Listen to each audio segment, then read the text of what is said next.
a estudiar la última etapa del ministerio de Jesús. Yo les dije al inicio que básicamente se dividía en 3 años, el ministerio de Jesús, 3 años. El primer año, que es el año de la preparación; el segundo año, que es el año de la popularidad; y el tercer año, que es el año de la oposición, que es el último año donde ya Jesús tiene como unos enemigos muy claros, ya hay unas opiniones divididas, ya él tiene como él ha dado una revelación más clara acerca de su persona. Él ha hecho unas exigencias que van más allá de simplemente si estás enfermo te voy a sanar. Él ha hecho unas exigencias más fuertes y pues entendemos por los evangelios que Jesucristo sabía cuánto tiempo le quedaba y cuánto tiempo tenía, que una de las cosas que él manejaba correctamente era el tiempo. Él sabía perfectamente cuántos días, cuánto tiempo le quedaba. Imagínense lo importante y lo determinante que puede ser para nosotros que en un momento dado nos sea revelado, entendamos, conozcamos cuánto tiempo nos queda. ¿Cuánto tiempo nos queda en esta tierra? ¿Cuánto tiempo nos queda para hacer la obra de Dios? De pronto vamos a estar más tiempo en esta tierra, pero de pronto hay cosas que van a cambiar. ¿Cuánto tiempo nos queda, por ejemplo, con una persona a nuestro lado? ¿Cuánto tiempo nos queda para hablarle a alguien? Si nosotros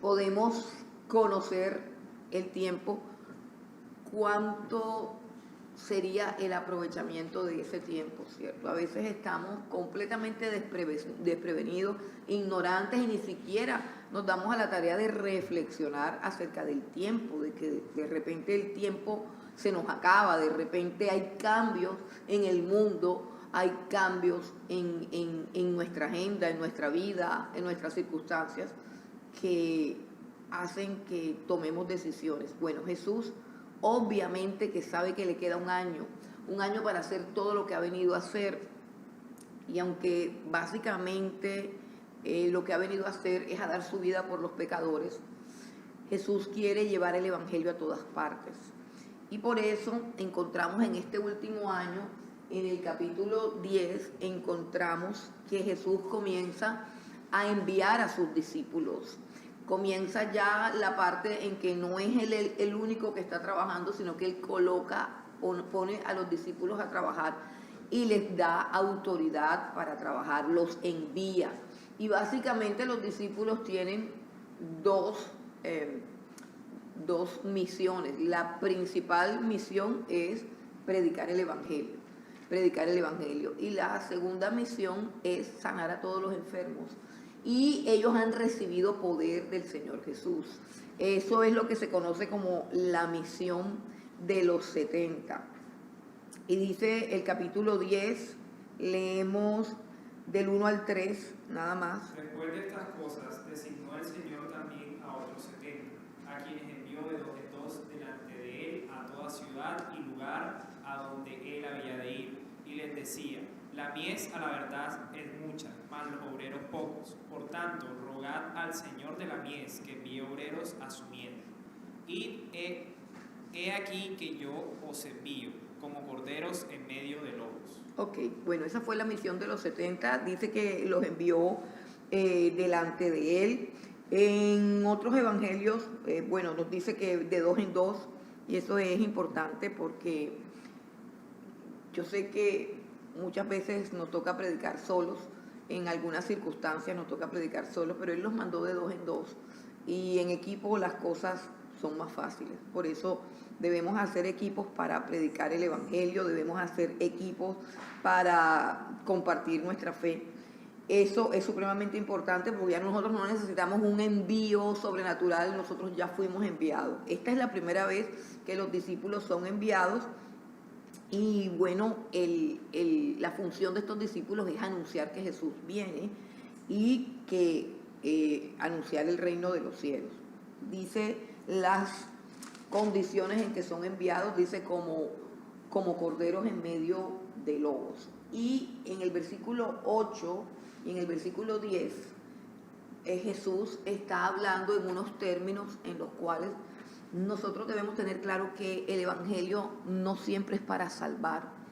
El Evangelio es lo que determina el destino de cada alma. El Evangelio tiene que ser predicado tanto a los que se salvan como a los que no se salvan. En otras palabras, el Evangelio tiene que ser predicado a toda criatura.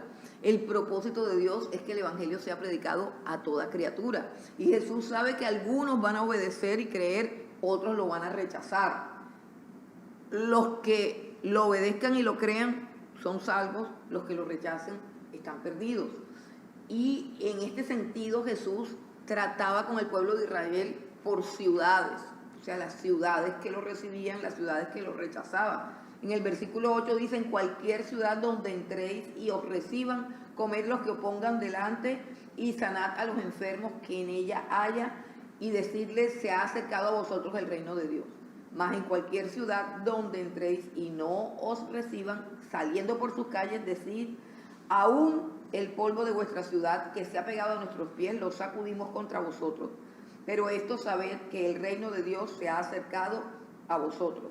Y os digo que en aquel día será más tolerable el castigo para Sodoma que para aquella ciudad. Entonces tenemos un principio muy claro aquí que nosotros debemos entender, que les compartía en la clase pasada, que muchas veces nosotros le decimos a las personas que se van a ir al infierno por sus pecados, como si nosotros fuéramos buenos y nos fuéramos a ir para el cielo por nuestra justicia o por nuestras buenas obras.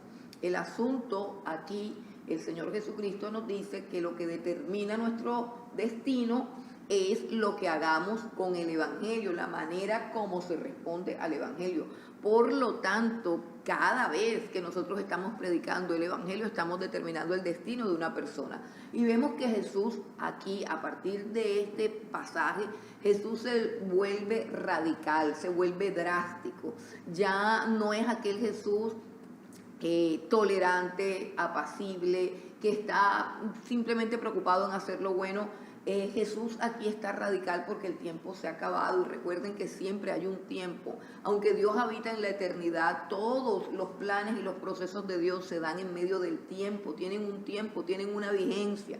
Entonces, predicar el Evangelio es lo más urgente de este tiempo, predicar el Evangelio. ¿Y por qué? Precisamente porque es el último tiempo.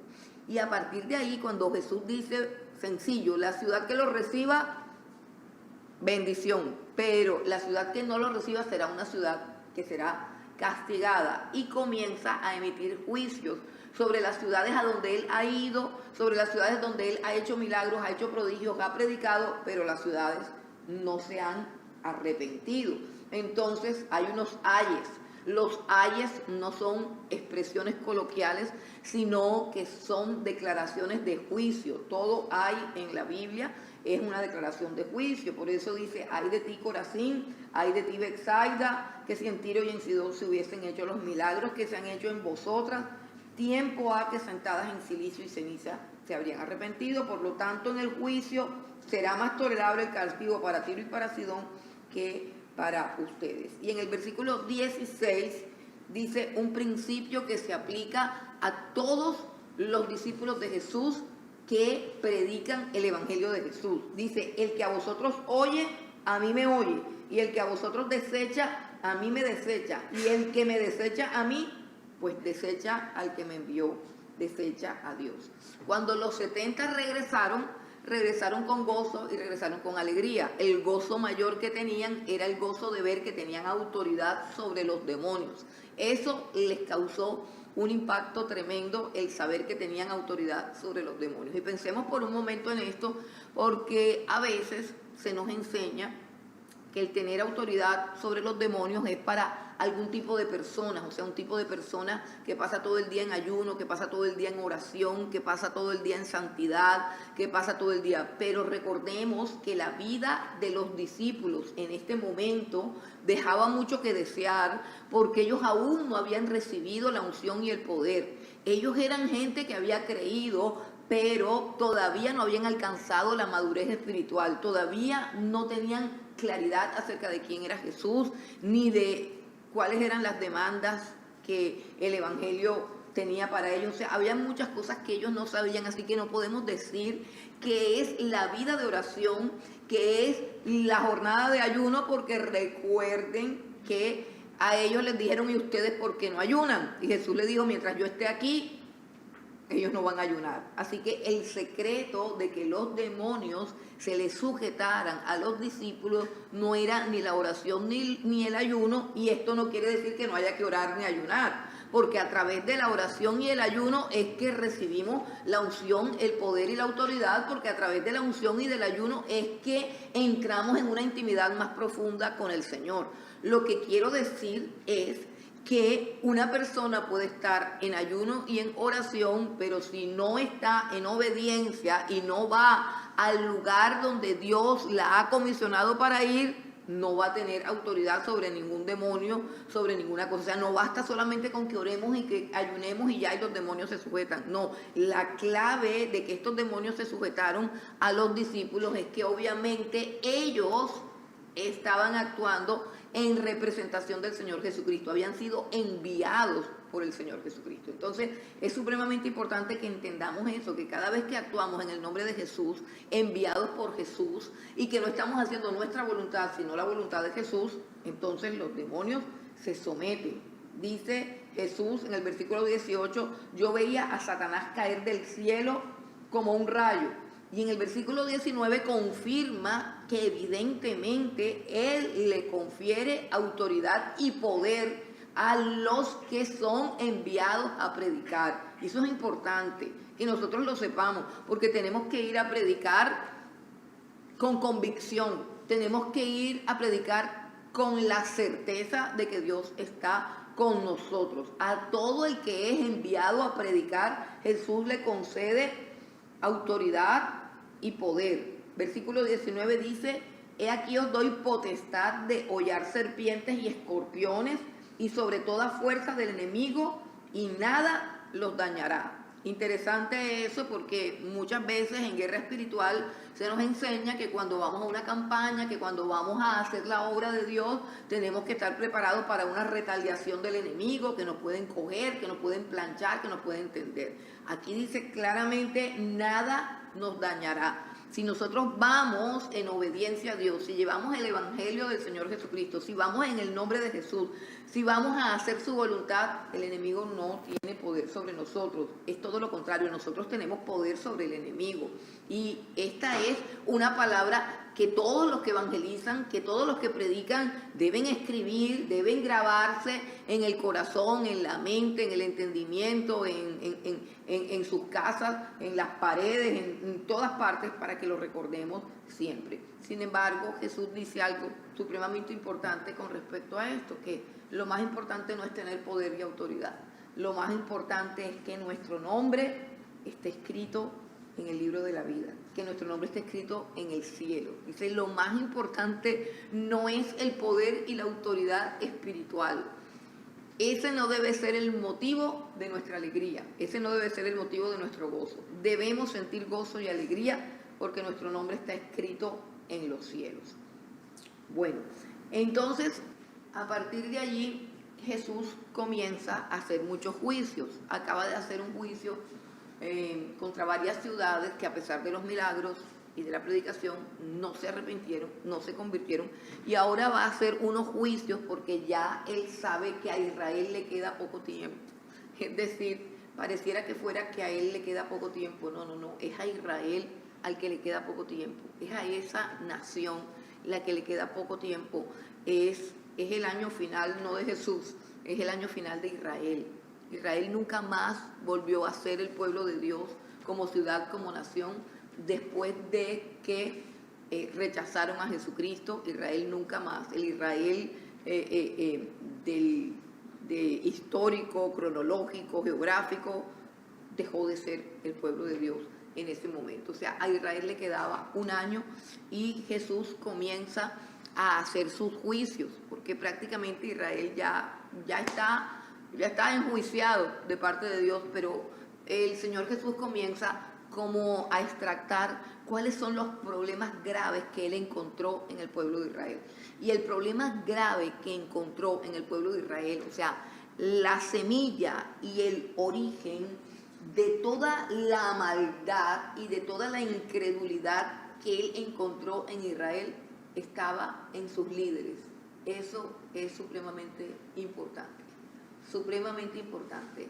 Repito, el fracaso de Israel, la dureza del corazón de Israel, el juicio, la condenación de Israel, el hecho de que Israel haya sido un pueblo que a la venida del Señor Jesucristo no tenía fruto, no tenía nada, la causa es los líderes religiosos que tenía. Por eso, en todo este espacio, en todo este año, que es como el año ya de la despedida, se va a hacer notorio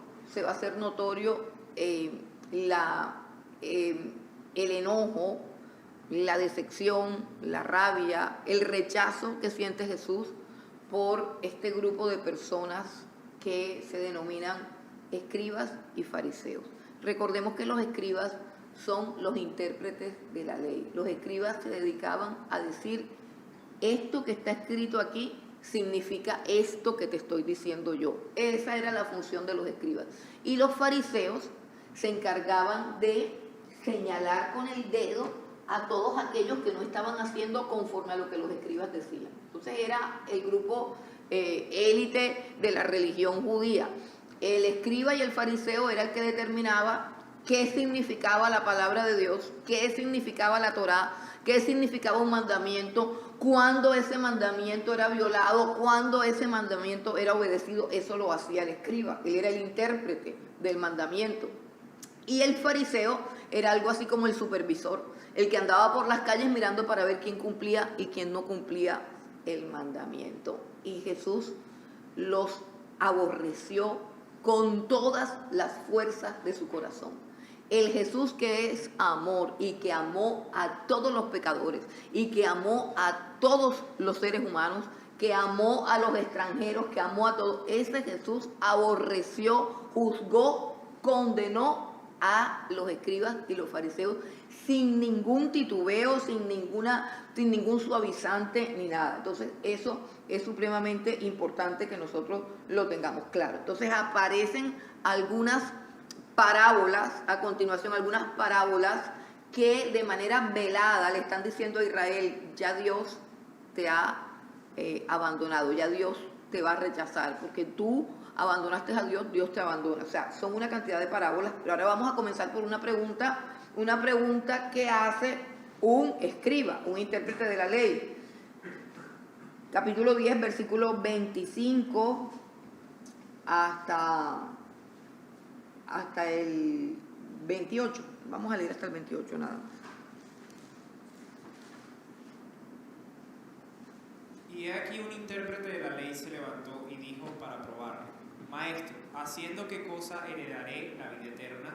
Él le dijo: ¿qué está escrito en la ley? ¿Cómo lees? Aquel respondiendo dijo: amarás al Señor tu Dios con todo tu corazón y con toda tu alma y con todas tus fuerzas y con toda tu mente, y a tu prójimo como a ti mismo. Y le dijo: bien has respondido, haz esto y vivirás.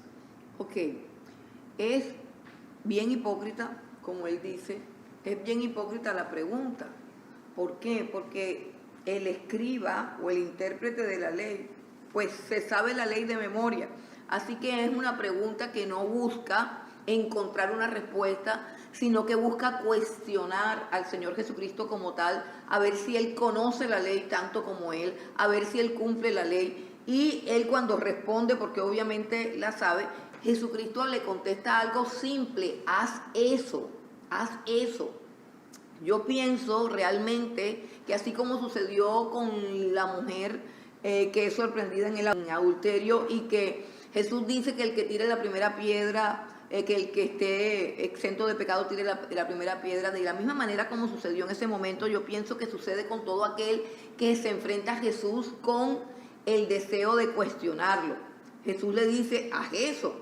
Si tú conoces la ley, si tú conoces los mandamientos, pues simplemente cúmplelos, hazlos. No los enseñes, no los recites, no los memorices, sino obedécelos practícalo, ¿cierto? Y la Biblia dice que él enseguida siente como ese cuestionamiento e intenta justificarse. Cuando una persona intenta justificarse es porque se ha sentido acusada o porque se ha sentido culpable. Y Jesús no la ha acusado, ha sido su propia conciencia la que saca a relucir claramente que él, como cualquiera de nosotros, siente fastidio por algún tipo de personas, siente rechazo por algún grupo de personas. En algún momento ha odiado, ha aborrecido, ha ignorado o ha rechazado a cualquier cantidad de personas. Y cuando Jesús le dice haz eso, o sea, ama a tu prójimo de esa manera, él sabe perfectamente que él no lo puede hacer, pero en vez de confesar su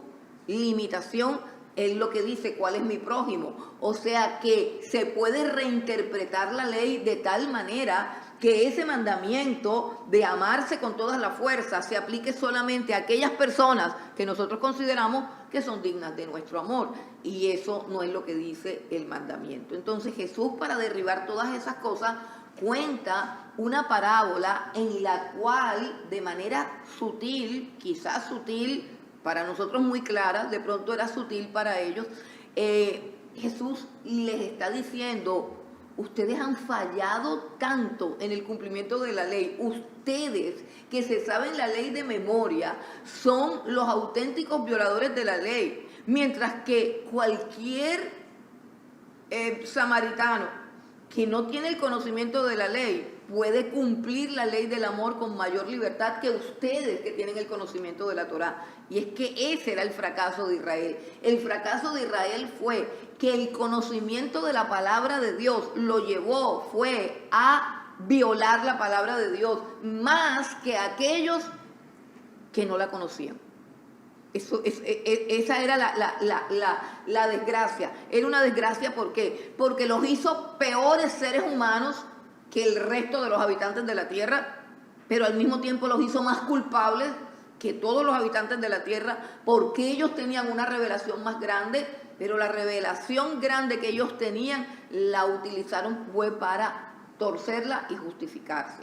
Entonces ya conocemos la parábola del buen samaritano y sabemos que los que no atendieron al buen samaritano fueron un levita y un sacerdote. Un levita es un hombre que se encarga de la limpieza del templo, y un sacerdote, pues todos sabemos lo que es un sacerdote. Entonces, él elabora las parábolas de tal manera que está vislumbrando cuál es el problema de una manera clara y profunda, y dice: uno de ustedes, porque los levitas y los sacerdotes pertenecen al pueblo judío. Entonces pasó un levita y lo ignoró, pasó un sacerdote y también ignoró a este hombre, pero pasó un samaritano, es decir, las personas que ustedes han excluido, las personas que ustedes han condenado, las personas que ya ni siquiera estudian la palabra de Dios, no estudian la Torá porque no tienen acceso a la Torá, las personas que se han mezclado con los paganos. Esas personas ahora conservan, es lo que Jesús le está diciendo, conservan el sentido y el espíritu de la ley, que básicamente es el amor. Todo lo que hay en los mandamientos simplemente se traduce en el ejercicio del amor. Pero es una locura que después de que los fariseos la interpretan, reinterpretan, enseñan, ponen ejemplos y hacen de todo, se anula completamente el amor y se endurece el corazón. Y el Señor Jesús, por causa de las enseñanzas y del ministerio de estos fariseos y de estos escribas, se encontró con un pueblo arrogante, de corazón duro, un pueblo que aborrece a las personas y que le encanta señalar y condenar. Y todo eso no es obra de la ley, sino de los maestros de la ley, de la manera como ellos enseñaban, interpretaban, torcían y utilizaban la ley.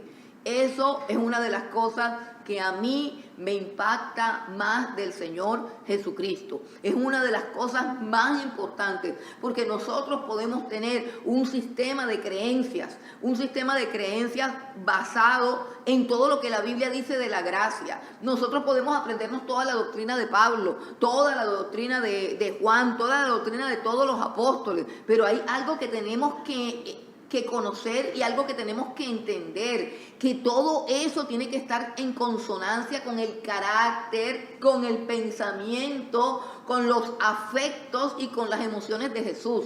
Si la palabra que está escrita no me lleva a una intimidad personal donde yo pueda sentarme con Jesús y entender cómo piensa Él, no se trata ya de si yo tengo sana o mala doctrina.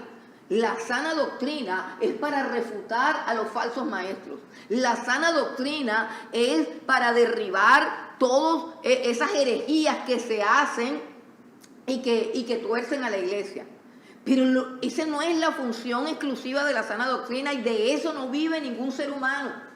Los seres humanos, si nos dedicamos solamente a eso, los creyentes, si nos dedicamos solamente a defender la sana doctrina, nos vamos a endurecer como esos fariseos. La vida del cristiano consiste en conocer a Jesús. Y yo tengo que ir a la persona de Jesús y entender por qué Él habla así. A quién quiere, a quién no quiere, qué es lo que Él aborrece, qué es lo que Él rechaza. Y cada vez que Jesús interactúa, muestra claramente que Él piensa diferente a nosotros. Y por eso tenemos que hacer énfasis en aquello que Jesús trata de derribar y en aquello que Jesús trata de construir. ¿Qué está tratando Jesús de construir? ¿Por qué es tan severo con los fariseos? ¿Por qué es tan severo con los escribas? ¿Por qué no es severo con nadie más sino con ellos? Eso tiene que ser un motivo de reflexión. Eso es algo que a mí personalmente me quita el sueño. Me quita el sueño. Porque se trata de Jesús. Se trata de quién es Él. Y yo tengo que buscar la manera de conciliar su carácter, su personalidad, sus gustos, sus reacciones, sus fobias, es decir, a lo que Jesús le tiene fobia, a lo que Jesús le fastidia, cuando Él dice, ¿hasta cuándo los podré soportar? O sea, cuando Jesús manifiesta su carácter, está manifestando quién es Dios, y yo no puedo hacerme la oreja sorda frente a eso si yo quiero tener relación con Dios, comunión con Dios. Yo tengo que entenderlo, tengo que conocerlo, porque esto es un asunto no solamente de la mente, sino que es un asunto del corazón. Entonces, él está diciendo, mira, le está diciendo a un escriba, le está diciendo, mira, el samaritano ese que tú aborreces, que te parece que es inmundo, que te parece que es pecador, que te parece que está apartado de Dios, ese pudo cumplir la ley del amor y los demás no pudieron. Era una forma de atacarlo, de ofenderlo. O sea, lo que Jesús estaba diciendo era supremamente ofensivo.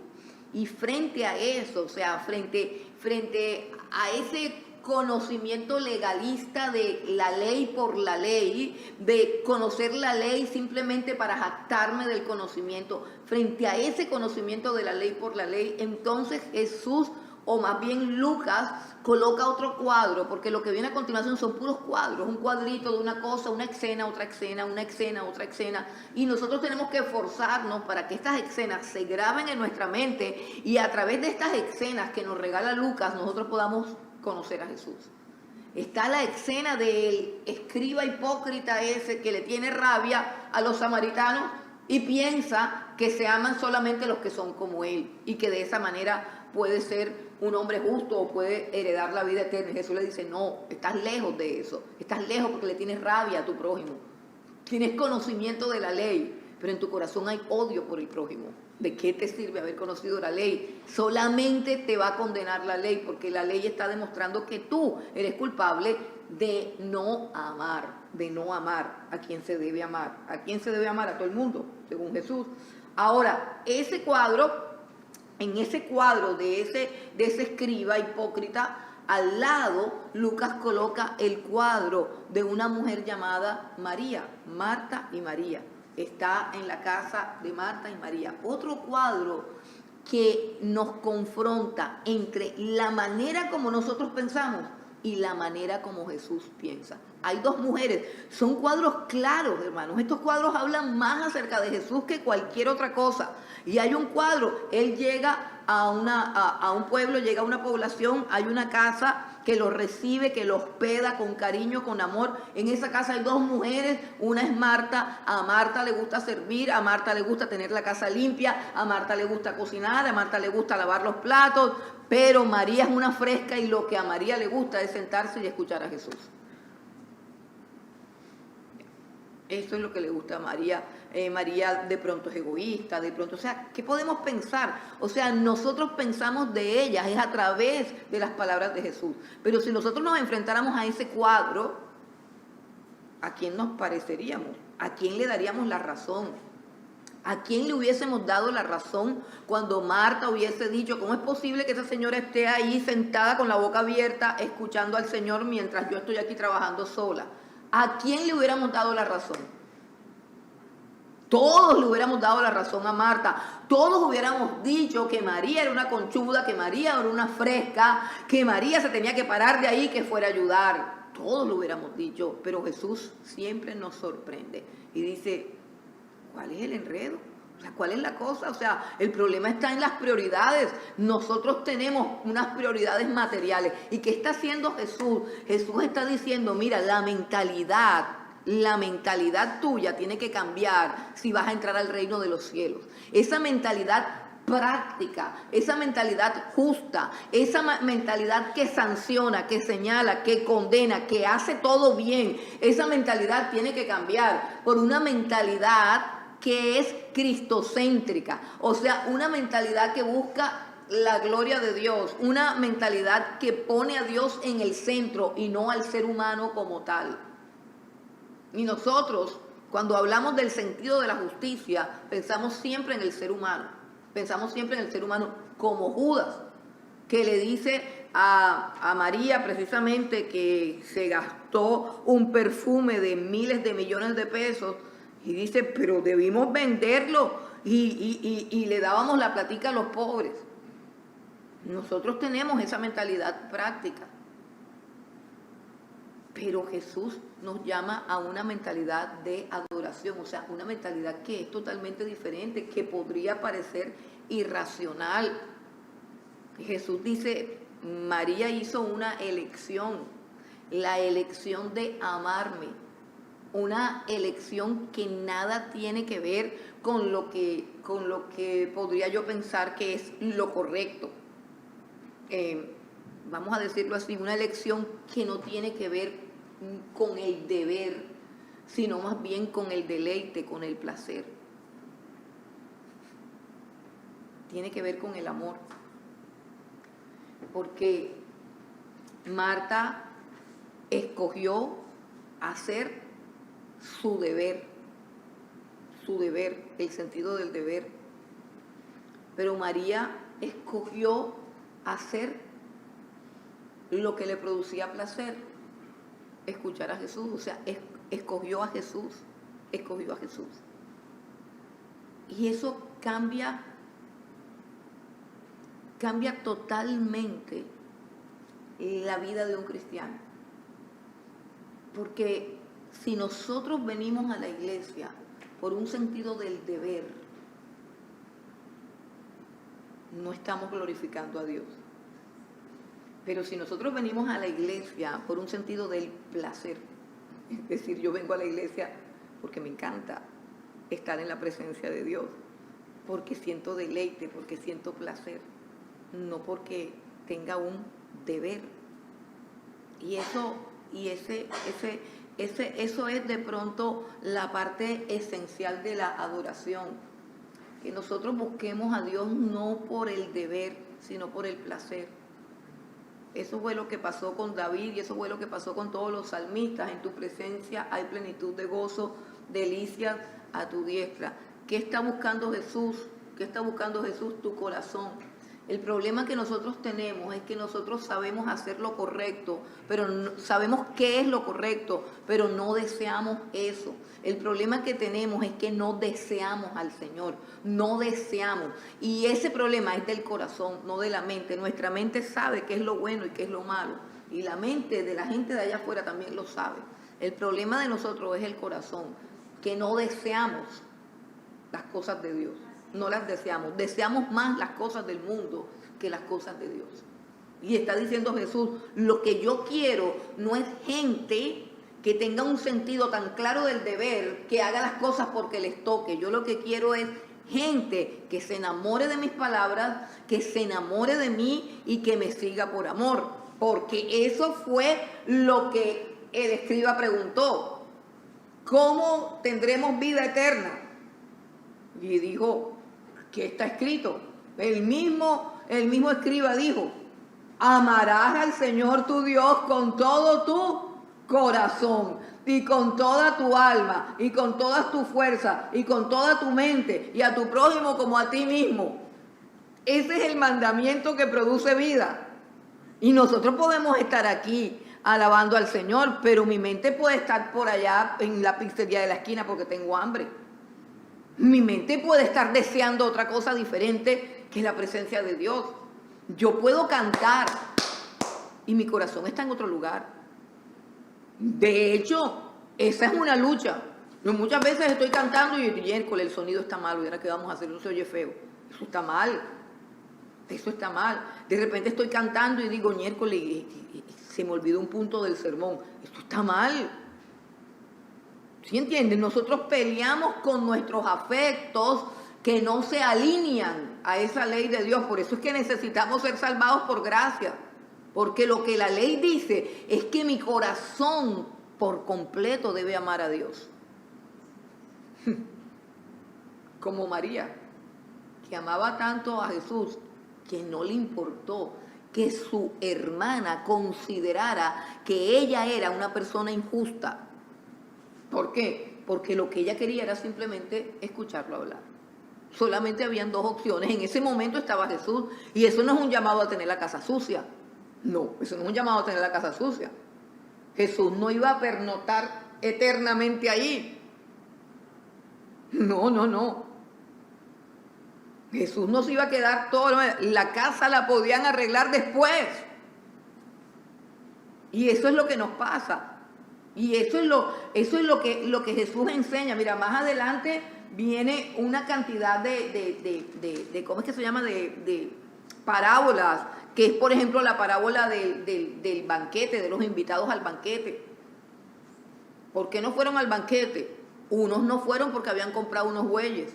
El otro no fue porque se había casado. El otro no fue ¿por qué? Entonces, ¿cuál es el pecado realmente? Ninguno. ¿Tiene algo de malo en comprar bueyes? No. ¿Tiene algo de malo casarse? No. ¿Tiene algo de malo estar ocupado? No. Pero en el día del Señor, despreciar al Señor por mi oficina, por mi negocio, por mis hijos, por mi mamá, por mi abuela, por mi tía, por no sé qué, despreciar al Señor. Y es que no se trata de que aprendamos estas cosas y de repente, hombre, yo quiero ir a comprar los bueyes justo el domingo. Pero como eso es malo y me puede ir mal, mejor me vengo para acá. Ni siquiera es eso lo que Jesús está cuestionando. Lo que Jesús está cuestionando es que no lo deseamos a Él por encima de todas las cosas. No lo amamos. Es decir, que nuestro corazón no está inclinado al 100% a Dios, sino que a veces nos inclinamos a las cosas del mundo. Entonces está ese contraste entre una María que sí le importa un rábano y dice yo voy a escuchar al Señor, y una Marta que prefiere estar afanada, cansada y turbada, tratando de tener la casa impecable. Ok. Entonces siempre habrá un momento en que yo tenga que escoger si dejo la casa arreglada y me vengo a adorar al Señor temprano, o si arreglo la casa y llego tarde. O sea, ¿a quién voy a despreciar? ¿A quién voy a despreciar? Sencillamente al que ame menos. Al que ame menos, a ese voy a despreciar. Bueno, entonces Jesús, al mismo tiempo que está condenando o sentenciando el final de los judíos, también está preparando y capacitando al pequeño grupo de creyentes que Él ha ganado, al pequeño grupo de discípulos que serán los encargados de continuar la labor que Él ha comenzado. Entonces encontramos que se intercalan enseñanzas para sus discípulos y juicios para el pueblo de Israel en cabeza de los escribas y los fariseos.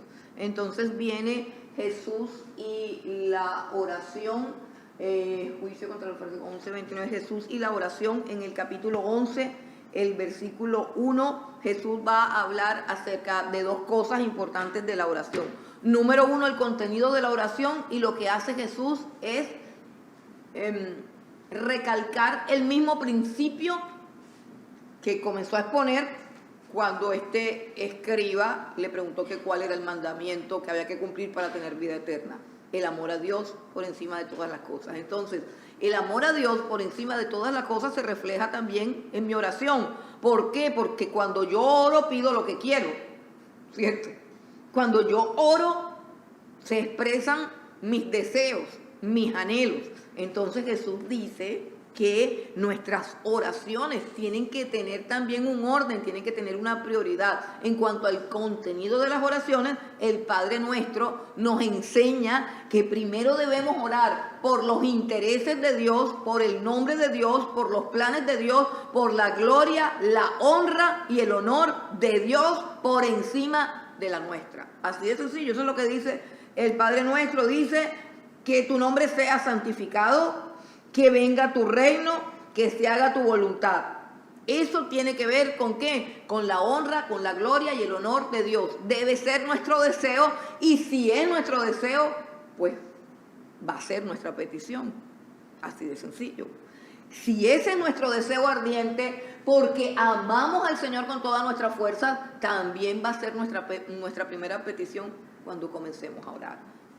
Pero dice que también debemos amarnos a nosotros mismos, ¿cierto? Porque al prójimo tenemos que amarlo como a nosotros mismos. Y el que no se ama a sí mismo no puede amar al prójimo, no puede amar a los demás. Entonces, el amor a nosotros mismos implica que yo también pido por mis necesidades. Entonces, habla de las necesidades materiales, el pan nuestro de cada día, dánoslo hoy.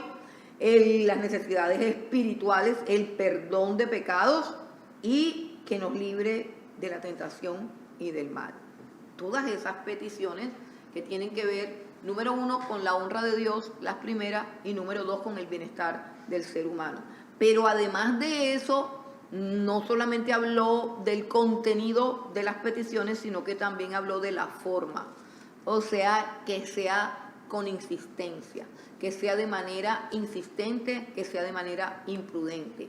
Y eso lo ilustró con el ejemplo de alguien que va a medianoche a pedirle ayuda a un amigo que ya se ha acostado y le sigue tocando de tal manera que el amigo, para poderse dormir, le toca levantarse y atenderlo. Entonces dice, con esa insistencia, con esa imprudencia, con esa pesadez, con esa intensidad, debemos orar a Dios. O sea, Dios quiere oraciones que involucren nuestros afectos, nuestras emociones, nuestras pasiones, nuestro fervor, nuestra fuerza.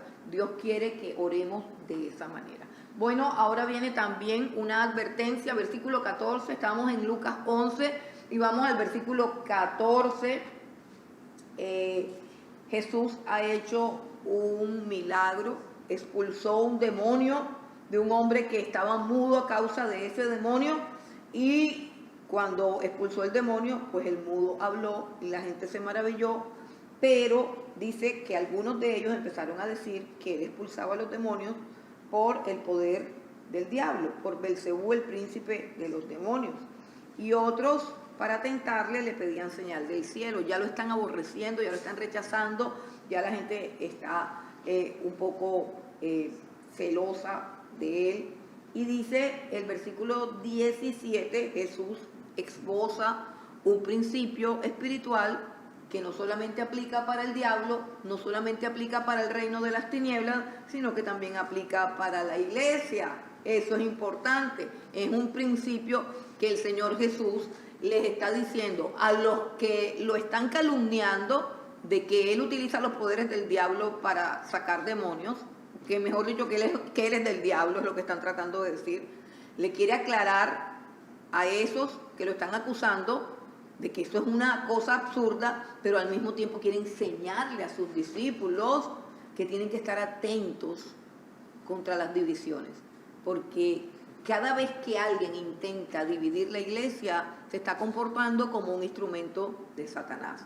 Entonces, el principio dice, versículo 17, Todo reino dividido contra sí mismo es asolado, y una casa dividida contra sí misma cae. Y si también Satanás está dividido contra sí mismo, ¿cómo permanecerá su reino? Ese fue el principio que Jesús enseñó, y en todos los evangelios se nos habla de la unidad de la iglesia. En las cartas doctrinales de los apóstoles se nos habla de la importancia de la unidad de la iglesia, de que cualquier persona que intente dividir la iglesia es una persona que debe ser expulsada de la iglesia, porque la unidad de la iglesia tienen que salvaguardarla.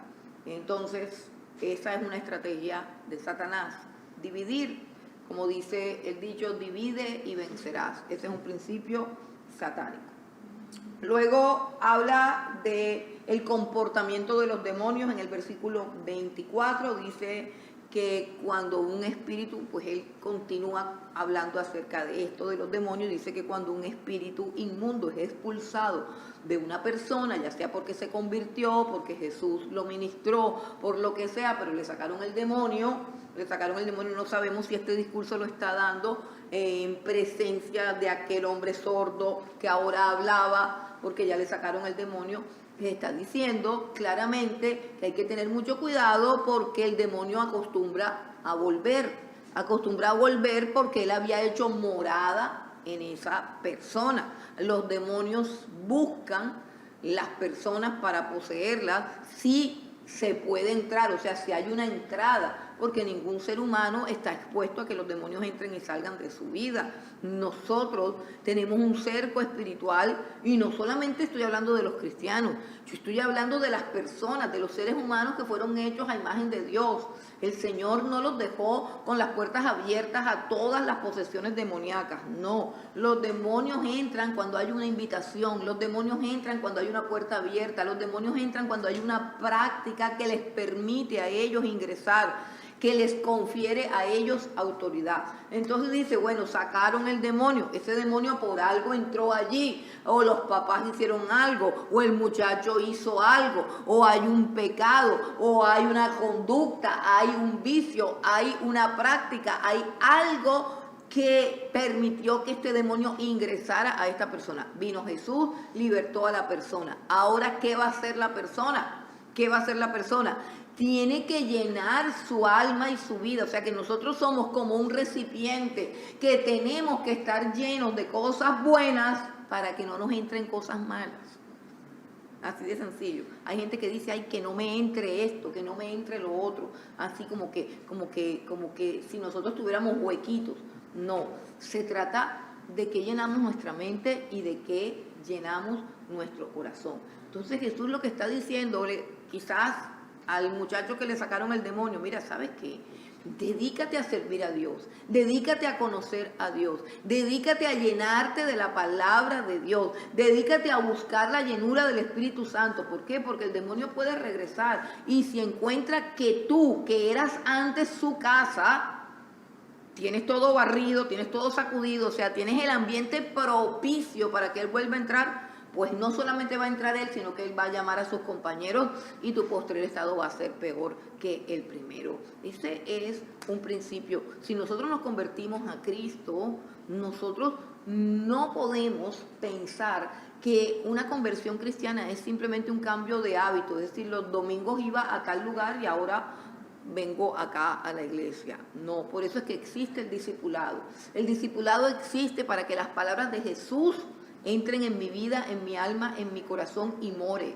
Que Jesucristo more en mi corazón, para que no haya espacio para más nada. Así que es supremamente importante llenarnos de la palabra de Dios. Bueno, Jesús acusa a los fariseos. Vamos al versículo 37. Continúan las acusaciones de Jesús hacia los fariseos. Versículo 37 hasta el 44. Luego que hubo hablado, le rogó un fariseo que comiese con él. Y entrando Jesús en la casa, se sentó a la mesa. El fariseo, cuando lo vio, se extrañó de que no se hubiese lavado antes de comer. Pero el Señor le dijo: ahora bien, vosotros los fariseos, limpiáis lo de afuera del vaso y del plato, pero por dentro estáis llenos de rapacidad y de maldad. Necios, el que hizo lo de afuera no hizo también lo de adentro, pero dad limosna de lo que tenéis, y entonces todo os será limpio. Mas ay de vosotros fariseos, que diezmáis la menta y la ruda y toda hortaliza, y pasáis por alto la justicia y el amor de Dios. Esto era necesario hacer sin dejar aquello. Ay de vosotros los fariseos, que amáis las primeras sillas en las sinagogas y las salutaciones en las plazas. Ay de vosotros escribas y fariseos, hipócritas, que sois como sepulcros que no se ven, y los hombres que andan encima no lo saben. Ok, dice que un fariseo le rogó que comiese con él. O sea que este discurso de juicio contra los fariseos y los escribas se dio en la casa de un fariseo. Qué interesante, ¿no?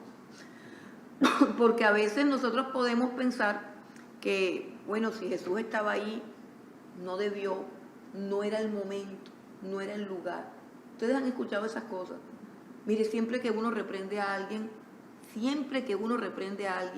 que es fariseo, te contesta, es que esa no es la forma de hacerlo. Siempre. Cuando tú reprendes a un creyente, el creyente tiene el Espíritu Santo y tiene convicción de pecado. Y él no se fija en las formas como fue reprendido. Él se fija es en el motivo por el cual fue reprendido. La manera de identificar claramente a un fariseo de un verdadero creyente es porque, aunque él sabe que él es culpable de lo que lo están atacando, él dice, lo que pasa es que la manera como me están atacando no es la correcta. No es el momento, no es la circunstancia. ¿Ustedes no han oído eso? Es que así no se puede llamar la atención a nadie. O sea que hay que hacer un curso y preguntarle al fariseo, mira, te voy a llamar la atención, yo quiero que me expliques cómo tú quieres que yo te llame la atención. A ver, dime paso por paso para yo hacerlo de tal manera que no te sientas ofendido. Eso es una total locura.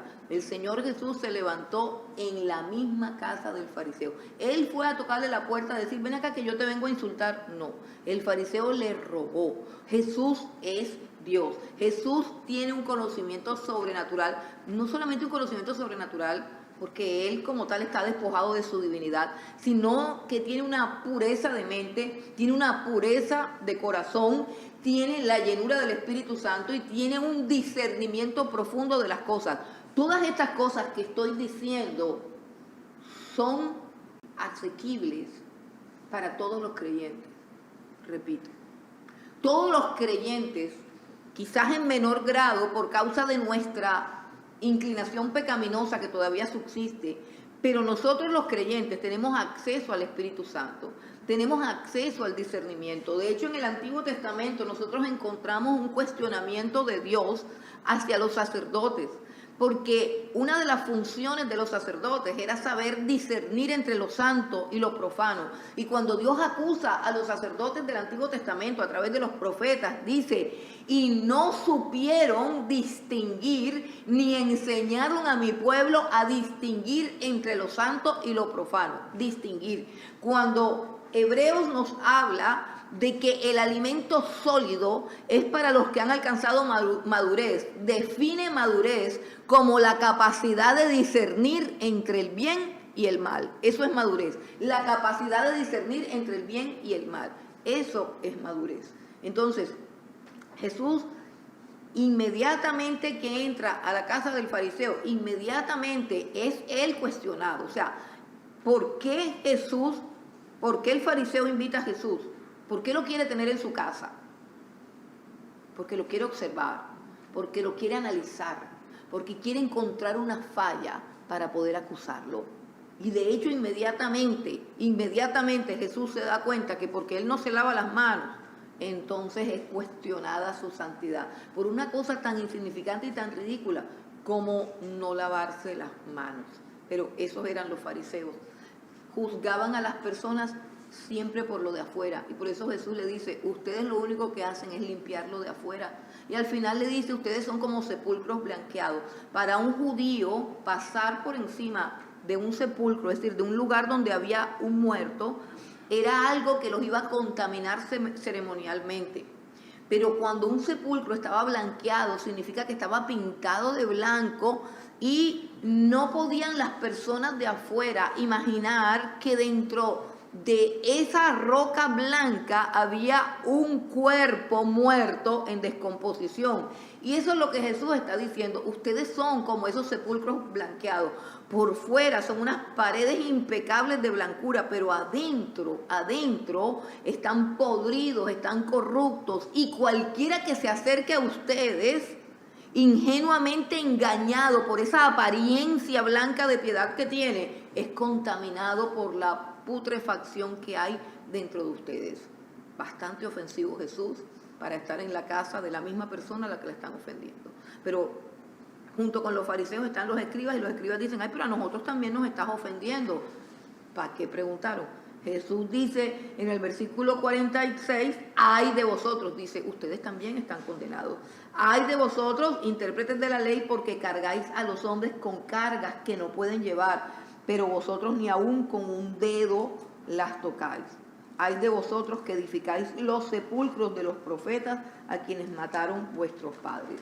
Todo ese texto que queda es un juicio de escribas y fariseos. Ahora en el capítulo 12 habla de la levadura de los fariseos. Dice Jesús en el capítulo 12, versículo 1, cuídense de la levadura de los fariseos. ¿Qué es qué? Que es la hipocresía. Cuídense de la levadura de los fariseos, que es la hipocresía. Dice, porque nada hay encubierto que no haya de descubrirse, ni oculto que no haya de saberse.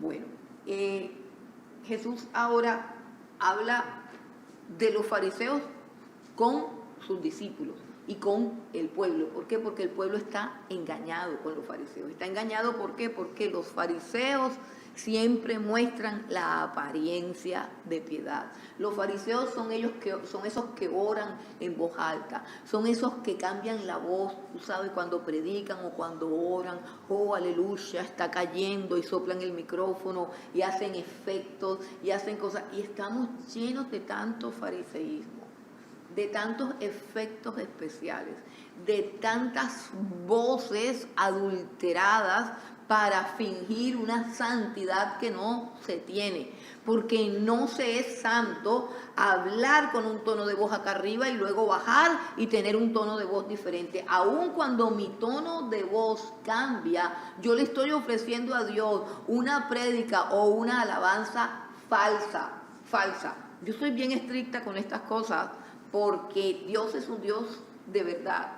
Dios, dice la Escritura en el Salmo 51, donde David confiesa su pecado y le pide limpieza al Señor. Una de las cosas que descubre David y que lo dice en el Salmo 51, dice, tú amas la verdad en lo íntimo y en lo secreto me has hecho comprender sabiduría. ¿Qué descubrió David? Que él no podía estar en la presencia de Dios sin que Dios lo escudriñara por completo y que examinara cada cosa de nuestras vidas, hermano. Y la falsedad y la hipocresía a veces contamina el tono de nuestra voz. Es decir, hay gente que modula la voz para parecer santa. Hay altares que se llenan de humo, que es la imitación de la gloria de Dios. ¿Para qué? Para que la audiencia piense, sienta y crea que hay una experiencia de santidad o de presencia de Dios. O sea, el fabricar todas estas cosas, el falsificar cualquier cosa, aún la voz, cuando cantamos. Falsificar la voz cuando cantamos. No creo, de ninguna manera creo que sea aceptable como ofrenda de alabanza hacia Dios. ¿Por qué? Porque Dios es un Dios de verdad. Si tú vas a un concierto, si tú vas a una competencia y quieres competir haciendo juegos de voces, haciendo efectos, vaya y hágalo, pero no le ofrezca eso a Dios. Ofrezcámosle a Dios lo que es real, lo que es verdadero. Cantemos con nuestras voces, cantemos con los sonidos correctos. No tratemos de disfrazar una cosa y de crear cosas que no son.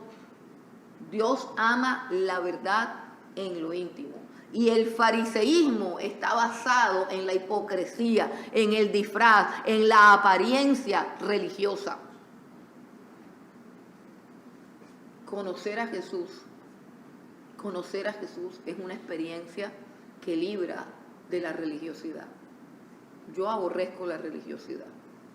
Yo aborrezco ese hablado. Esas cosas que nos denominamos así como que los santos, los santurrones. No, seamos reales, seamos auténticos y conscientes de nuestro pecado, trabajemos en mejorar aquellas cosas que están mal, no en disfrazarlas. Es decir, si mi voz, mi léxico o mis palabras tienen algo de profano, tienen algo de malo, yo voy a tratar de cambiarlo y de erradicarlo, pero nunca de disfrazarlo. ¿Sí entienden cuál es la diferencia? Una cosa es que yo finja que soy una cosa y otra cosa es que yo crea que todo está bien. No, hay cosas que están mal, hay cosas que no debo decir, hay palabras de todo, por supuesto, de todo mi léxico. Si yo quiero cumplir con todas las exigencias que hay en la palabra de Dios, que todo lo que hablemos sea de edificación, que ninguna palabra corrompida salga de nuestra boca, que todo lo que yo diga sea para edificar a los oyentes. Si yo trato de cumplir eso, yo me voy a encontrar con que tengo que hacer una tarea que es depurar todo, mi vocabulario, mi lenguaje, todo, pero nunca fingir, nunca adoptar poses raras. Miren, yo sí tengo el oído bien destapado, yo le miro a la gente a las voces y yo me doy cuenta que la gente juega con la voz. O sea, veo una persona hablando claro, hablando firme y de pronto me habla, ¿por qué me estás hablando así? ¿Por qué te estás haciendo la boba si yo sé que tú no eres boba? Y las personas son así, manipuladoras.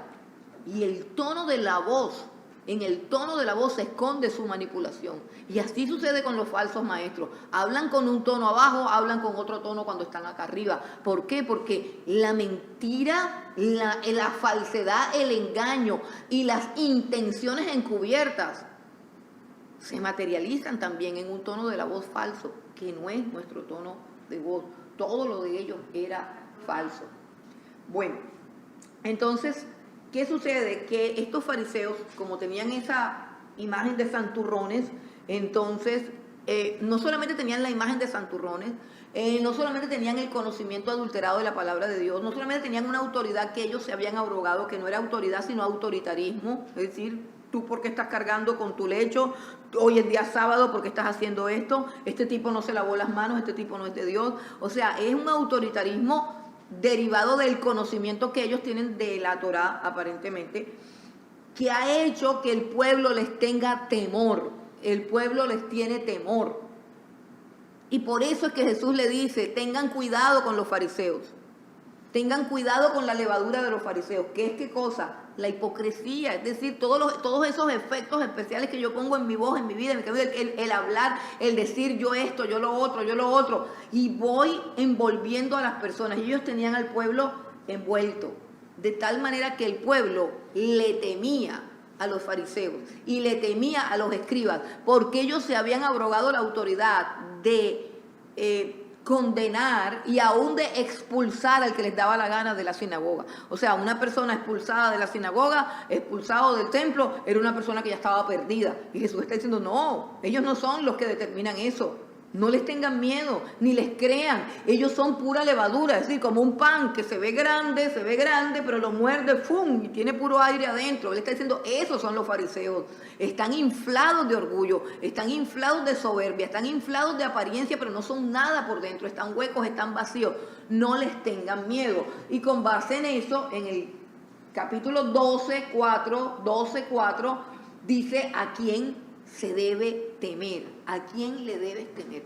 Ustedes no se han dado cuenta que los falsos maestros y los falsos profetas y los líderes autoritarios de la iglesia apóstata, cuando alguien se va de sus iglesias, lo maldicen. ¿Ustedes no se han dado cuenta que hay una cantidad de apóstoles, profetas, evangelistas, pastores, porque ya no son pastores, ya todos son apóstoles? Cuidado con el apóstol. No te vayas a meter con el apóstol. Si te vas de aquí, Dios te va a maldecir, el apóstol te va a maldecir. Bueno, ese autoritarismo es típico de los fariseos. Y Jesús está tratando de libertar al pueblo de ese deseo de llevarse bien con estos hombres. Y dice, ¿a quién se le debe temer? Dice, no teman a los que matan el cuerpo, pero después no pueden hacer nada. Versículo 4. Les enseñaré a quién deben temer. Temed a aquel que después de haber quitado la vida tiene el poder de echar en el infierno. Si os digo a este, temed. Está diciendo, no teman a las autoridades humanas, no teman a los hombres. El versículo 8 muestra claramente que de aquí en adelante todos los que decidan seguir al Señor Jesucristo tienen que ser personas valientes, tienen que ser personas que tengan claro de las consecuencias de negar a Jesús. Porque la tentación más grande que se viene en tiempos de persecución es negar a Jesús para salir del problema. Negar la fe, negar al Señor para que no seamos perseguidos, para que pasemos la vida tranquila. Entonces, ¿cómo podemos resolver ese cuento de no negar a Jesús? Simplemente cómo enfocamos nuestro miedo. O sea, todos los seres humanos tienen miedo de algo. Y lo que Jesús está diciendo, si le vas a temer a los hombres, vas a terminar negando a Dios, negando al Señor Jesús. Si vas a actuar por miedo, es decir, si tú vas a actuar guiado por el miedo, tenle miedo a Dios, no le tengas miedo a los hombres. Y no te dice, tenle miedo a Dios, escoge a quien. No, te está diciendo, Dios tiene el poder de destruirte, los hombres no. Lo más grave que te puede hacer un hombre es quitarte la vida, pero no te puede mandar al infierno. Pero Dios puede, además de quitarte la vida, enviar tu alma al infierno. Entonces, si tú vas a manejar tu vida basado en el miedo, que sea miedo a Dios y no miedo a los hombres. El miedo a Dios te va a llevar a hacer lo correcto. El miedo a los hombres te va a llevar al fracaso, te va a llevar a la ruina, te va a llevar a la caída. Entonces dice, tienes que seleccionar bien a quién es que le tienes miedo. ¿Le tienes miedo a tu jefe? ¿Le tienes miedo a tu esposo? ¿Le tienes miedo a tu esposa? ¿A quién le tienes miedo? Si el miedo determina tu vida, que sea el miedo a Dios por encima de todas las cosas.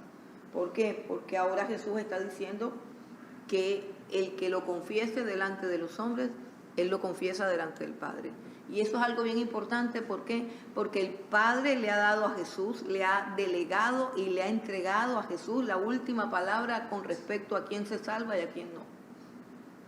O sea, ese asunto de quién va para el cielo, a quién se le perdonan los pecados y a quién no se le perdonan los pecados, ese asunto el Padre lo entregó en manos del Hijo. El Señor Jesucristo tiene la última palabra acerca de mi existencia. Lo que Jesús diga de mí es lo determinante para mi vida. Y Jesús está diciendo, el que me confiese a mí, yo lo confieso ante el Padre. El que me niegue a mí, ante el Padre también digo, yo no lo conozco. Entonces está diciendo, ubícate el miedo, o sea, ¿a qué le vas a tener miedo? ¿A qué le vas a tener miedo? Él está como que adelantando un periodo de persecución que inminentemente vendría, porque hubo una persecución inminente que hubo, al mismo tiempo que vendrá otra persecución. Bueno, ahora Jesús va a hablar acerca de los bienes materiales. A partir del versículo 13 del capítulo 12 comienza un segmento que tiene que ver con los bienes materiales. Él continúa dando enseñanzas a sus discípulos ahora. O sea, siempre es así como que un cuadro donde él rechaza a los judíos y un cuadro donde él prepara a sus discípulos. Ahora tenemos un cuadro donde Él prepara a sus discípulos y especialmente aborda el tema de los bienes materiales. Una de las cosas que tiene que ser transformada en la vida de una persona que empieza a seguir al Señor Jesucristo es cómo se relaciona con el dinero y cómo se relaciona con sus pertenencias. Es decir, la relación con lo material tiene que cambiar. ¿Por qué? Porque es obvio que la persona natural prácticamente es gobernada por el asunto del dinero. La vida natural de los seres humanos consiste en producir dinero, producir riqueza. Parece que la vida se gastara en eso. La vida se gasta en trabajar, cobrar dinero, comprar cosas, usar cosas. No sé si se han dado cuenta de eso, consumir cosas. ¿Cuánto tiempo nos gastamos en eso? Muchísimo tiempo. ¿Cuánto tiempo estamos en una oficina, en una empresa, produciendo dinero para luego salir y hacer qué cosa? Gastar el dinero, consumirlo, ya sea comiendo, vistiendo, comprando cosas. O sea, esa es la vida primitiva. Esa es como que así funcionan todas las personas. La vida consiste en eso. Y entonces, el que más puede producir, más puede también adquirir. O sea, es el principio de la sociedad de consumo que gobierna a todas las personas. Para ser parte del reino de los cielos, eso tiene que tener un cambio dramático y trascendental. Si esa área de nuestra vida no se pone a tono con la palabra de Dios, yo no voy a poder ser fiel, yo no voy a poder cumplir el propósito para el cual Dios me ha llamado. Entonces comienza Jesús con una enseñanza, la enseñanza del rico insensato que empieza a prosperar y que él empieza a acumular dinero y que está convencido de que la paz de su alma está determinada por saber que tiene suficiente dinero para todos los años que le quedan de vida. Entonces él gana más dinero y produce más establecimientos para guardar el dinero, y va guardando el dinero y va guardando el dinero, y luego le dice a su alma: muchos bienes tienes guardados para muchos años, repósate, come, bebe, regocíjate. O sea, la vida del ser humano: tener dinero, comer, beber, alegrarnos, comer, beber, alegrarnos. La vida del ser humano sin Cristo es esa. Y el versículo 20 dice que eso es una necedad, porque nosotros no sabemos en qué momento vienen a buscar nuestra alma. Vienen a buscar nuestra alma, o sea, nuestra alma le pertenece a Dios. Entonces, Dios nos dice, o más bien le está diciendo a sus discípulos, que tenemos que examinar la manera como nos relacionamos con el dinero. Luego habla de otro problema, que es el problema del afán y la ansiedad, que también tiene que ver con el dinero. O sea, el afán y la ansiedad tiene que ver con la preocupación de nuestro sustento, de mañana qué me voy a poner, mañana qué voy a comer, quién va a pagar estos gastos, quién va a pagar estos recibos, ¿cierto? Y cuando todo eso consume mi mente, cuando todo eso consume mis pensamientos, entonces yo me estoy comportando como una persona que no pertenece al reino de los cielos. Entonces Jesús nos llama a que examinemos esa forma de vida y optemos por una forma de vida que está consciente de que todas sus necesidades están cubiertas, de que podamos observar que Dios tiene dominio sobre la naturaleza, que Dios sustenta la naturaleza, que Dios sustenta todas las cosas, de que Dios es nuestro sustentador, de que Dios es generoso. Dice el versículo 28, si así viste Dios la hierba que hoy está en el campo y mañana es echada al horno, ¿cuánto más a vosotros, hombres de poca fe? Vosotros pues no os preocupéis por lo que habéis de comer, ni por lo que habéis de beber, ni estéis en ansiosa inquietud. Porque todas estas cosas buscan las gentes del mundo. Pero vuestro Padre sabe que tenéis necesidad de estas cosas. Mas buscad el reino de Dios y todas estas cosas serán añadidas. Entonces dice, hay dos pensamientos que deben gobernar nuestras finanzas, y es: nuestro Padre sabe de qué cosas tenemos necesidad. Nuestro Padre sabe de qué cosas tenemos necesidad. Nuestro Padre es un sustentador de todas las criaturas que Él ha creado, las sustenta y las cuida. Y por último, dice que nuestra preocupación debe ser buscar el reino de Dios. Si nosotros nos enfocamos en la búsqueda del reino de Dios, entonces las necesidades serán satisfechas, pero por añadidura. ¿Qué significa que por añadidura?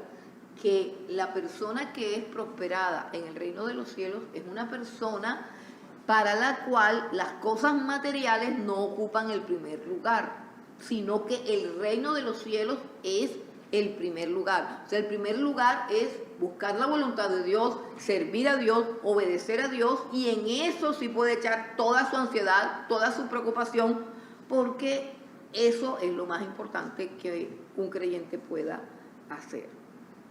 Bueno, en el versículo 32 dice que no invirtamos en esta tierra, que no hay garantía de las inversiones que podamos hacer en esta tierra. Y eso no quiere decir que usted debe ser una persona descuidada con su dinero, que usted no administre su dinero. No, lo que quiere decir es que no haya un apego. Porque si bien Dios nos manda a administrar correctamente el dinero, Dios nos manda a tener cuidado de cada peso que producimos, a ser excelentes mayordomos. El problema de lo que nos están advirtiendo aquí es que nuestro corazón no esté allí. ¿Por qué? Porque no hay una garantía al 100% de que no vayamos a tener pérdidas materiales. Y si en algún momento dado tenemos una pérdida material, nuestro corazón se va a llenar de enojo y de rabia. O sea, lo que Dios quiere es que tú administres bien el dinero que tienes, pero si en algún momento hay una pérdida, si en algún momento hay un descalabre económico, ya sea por algo ajeno a tus circunstancias. ¿Cuántas personas no han tenido problemas económicos por errores de otras personas y han venido a una ruina o a una quiebra por los errores de otras personas? ¿Qué sucede si esa persona tiene su corazón puesto en ese dinero? Es decir, si esa persona piensa que la paz de su alma está determinada por ese dinero que tenía y que ahora perdió, es una persona que también pierde la paz, que también pierde el gozo, que también pierde todo. Una persona que se viene a pique. ¿Por qué? Porque su amor, su confianza, en otras palabras, como dice Jesús, su tesoro es el dinero. Su tesoro es el dinero. Entonces, el Señor habla de una forma de invertir el dinero, en la cual nosotros confiemos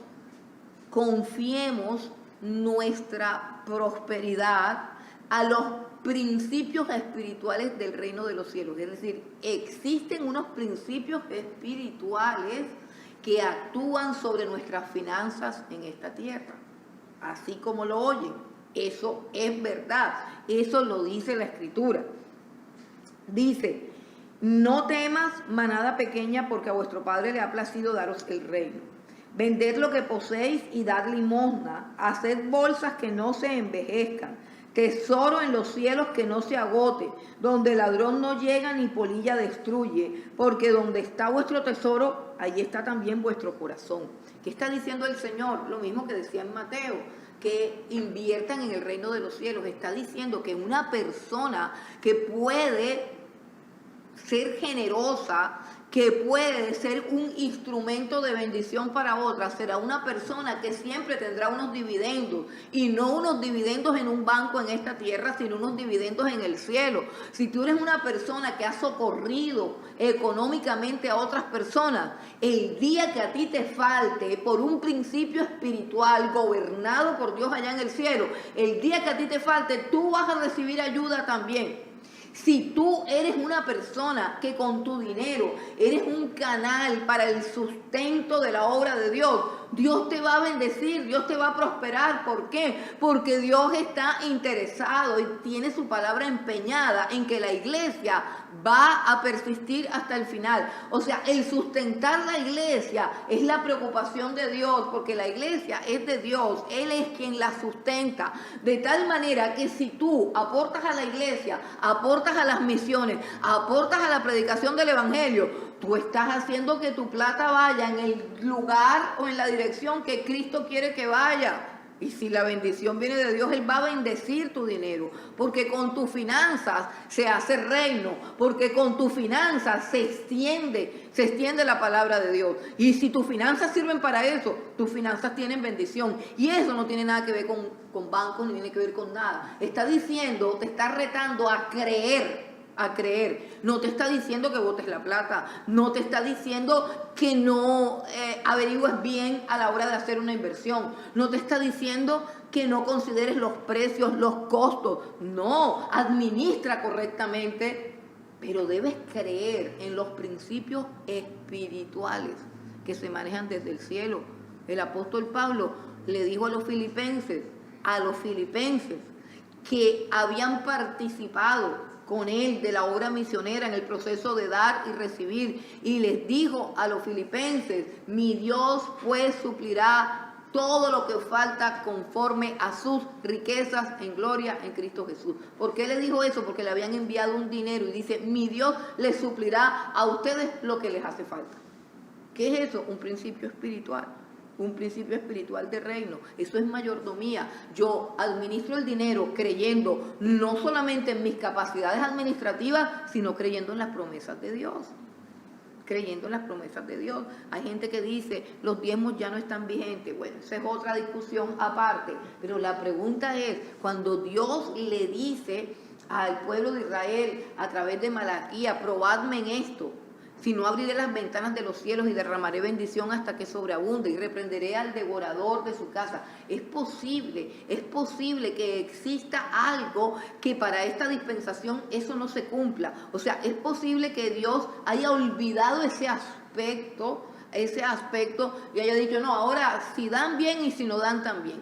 Que el que dé, y el que no dé, porque de todos modos a mí eso no me importa. No es cierto, hermano. La Biblia tiene claras enseñanzas de que el principio espiritual, si bien no el diezmo como tal, pero el principio espiritual de dar para recibir se mantiene intacto, porque es un principio, porque es una ley. Dice: el que siembra escasamente, recoge escasamente. Cada uno dé como propuso en su corazón, y todo el que da, recibe. Ya, eso es un principio, eso no hay que discutirlo. Que si doy, que si no doy, no des.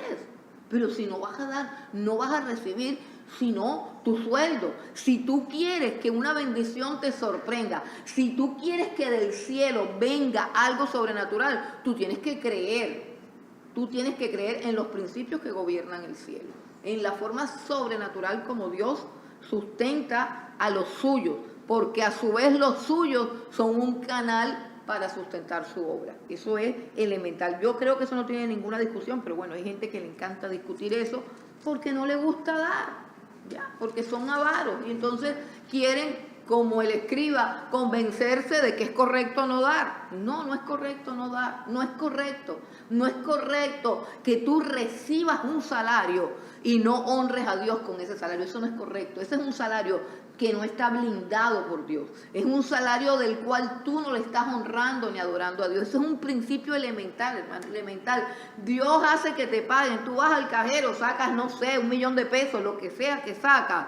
Lo normal es que tú te sientes, le des gracias a Dios y saques una ofrenda para Dios. Eso es lo normal, eso es elemental. El que no lo hace es porque simplemente no tiene el temor de Dios en su vida, ni tiene amor por la obra, ni tiene fe en la bendición de Dios. Es así de sencillo. Discutir eso, para mí, eso es una necedad. Eso es una necedad. Yo conozco a las personas que diezman y nunca les falta nada. Y cuando digo nunca les falta nada, no quiere decir que no pasen por dificultades, que no pasen por que algún día no hayan tenido un problema. Sí los han tenido, pero milagrosamente Dios también los ha socorrido. Entonces, bueno, continuamos ahora con el servicio. Acerca del servicio, 12:35. El Señor va a hablar acerca del servicio porque recuerden que Él se va y lo que va a dejar son servidores. Servidores que tienen que esperar a que Él regrese, al que Él retorne, ¿cierto? Entonces encontramos unas parábolas en el 12:35, el siervo vigilante, o sea, la necesidad de estar pendientes del momento en que Jesús viene a pedirnos cuenta de lo que nos ha entregado. El siervo infiel, es decir, el siervo que recibe todas las cosas que Dios le da, pero las despilfarra, abusa, etcétera, etcétera. Entonces dejamos hasta ahí, no nos alcanzó mucho el tiempo, dejamos hasta ahí. Esas dos parábolas tienen que ver con el servicio.